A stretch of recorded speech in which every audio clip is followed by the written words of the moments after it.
Hi guys, in front of me is iPhone on iOS 16 and let me show you how to remove app from this device.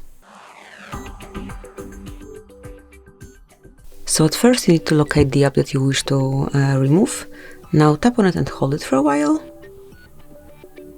And here you will notice a remove app.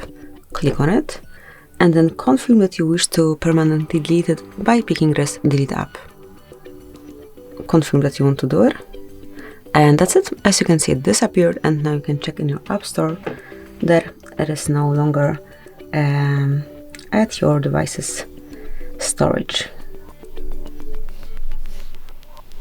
So as you can see, now you can get it from scratch. So thank you for watching. Please subscribe our channel and leave the thumbs up.